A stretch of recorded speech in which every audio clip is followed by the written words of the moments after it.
Bismillahir Rahmanir Rahim. In the name of Allah, the Beneficent, the Most Merciful. I'd like to welcome you to another in the series, In the Light of Islam. Assalamu alaikum wa rahmatullahi wa barakatuh. May Allah's peace and blessings be on each and every one of you. Dear viewers, we are in this program looking at issues raised by the viewers concerning day-to-day problems which occur, on which they are seeking that the light of Islam be shed. And Islam pertains to all aspects of life. Another question from Sharjah. Dear Dr. Bilal, how can knowledge of Allah's names and attributes make us better worshippers? Knowledge of Allah's names and attributes. Allah has mentioned His names and attributes in the Quran for a reason. And we know that Islam, fundamentally, all of it is to make us better people. As the Prophet Muhammad said, إِنَّمَا بُعِثْتُ لِأُتَمِّمَ مَكَارِمَ الْأَخْلَاقِ. I was only sent to perfect for you the best of moral character. So how do the names and attributes of God make us better people?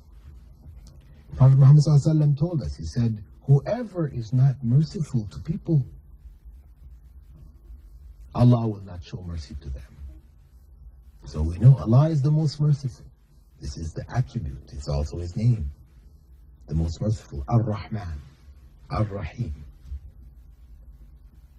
So what do we do with this? We apply it to ourselves. As Allah is merciful to us, as we seek Allah's mercy, then we should also be merciful to others. So in this way, by understanding, knowing Allah's name and His attributes, how it functions with us, this motivates us to emulate Him, to do as He does. Of course, there are limits. He is infinite in His power, His knowledge, His abilities. We are limited. We're not perfect. Only Allah is perfect. So what we do is, to the degree that we're able, we take from the names of Allah, and the names all have significance. We take from them and we apply them in our own lives. Some of them are not applicable in the sense, for example, Allah is the greatest. This is one of His attributes. Allahu Akbar. Now, for us to say we're going to become the greatest in that sense of being over everybody else, no, this is not something which Islam is saying, you take from the name this. No.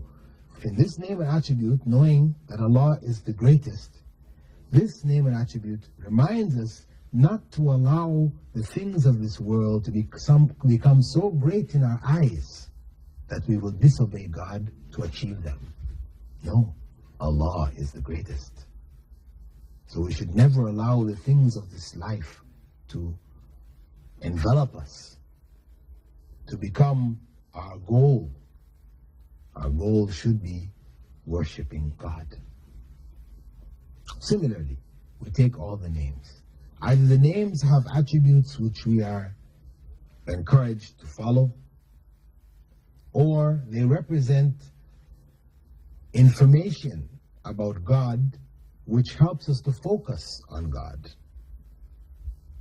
instead of focusing on His creation. The second question, I know a sister who has reverted very recently to Islam, alhamdulillah. She took Shahada based on knowledge, but now is feeling shaky because of hurting those whom she loves. What advice can you give her, inshallah? Now, this is a circumstance which happens. People, having understood Islam, they accept Islam. Having accepted Islam, they find a very negative reaction from their families. Maybe the family will disown them, cut them off.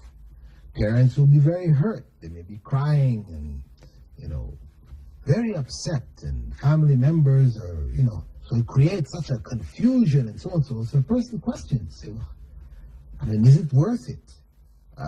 It's maybe better for me not to be a Muslim if it's going to create so much harm to those people who I love. Or For example, a woman accepts Islam and her husband doesn't.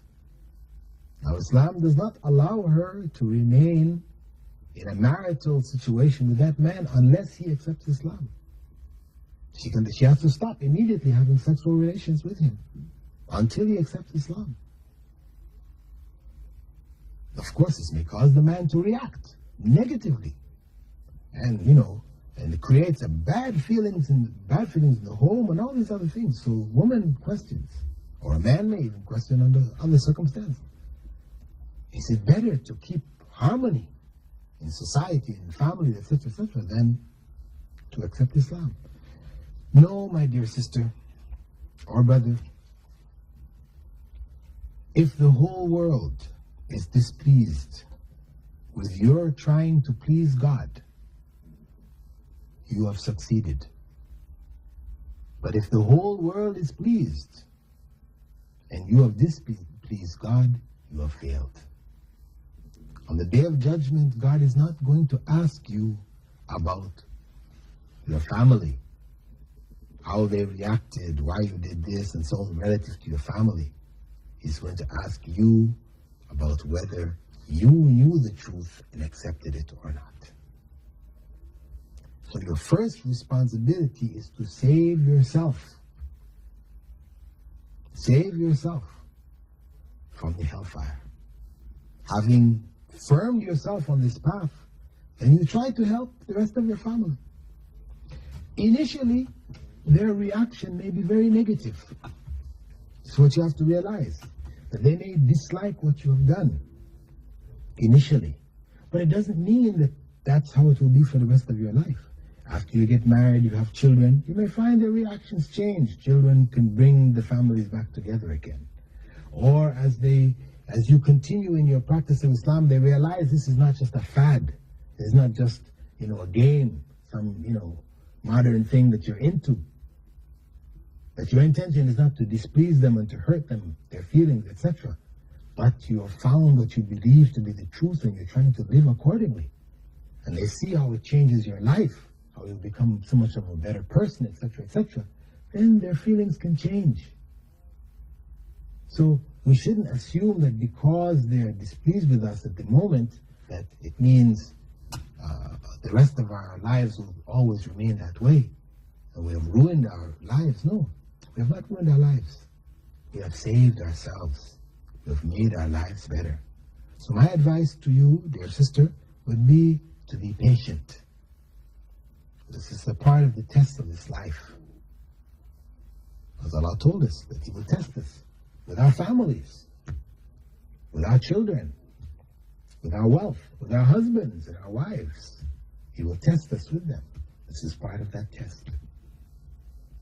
Because ultimately, success and failure in this life and the next depends on our doing what is pleasing to God. Knowing that it is beneficial for us.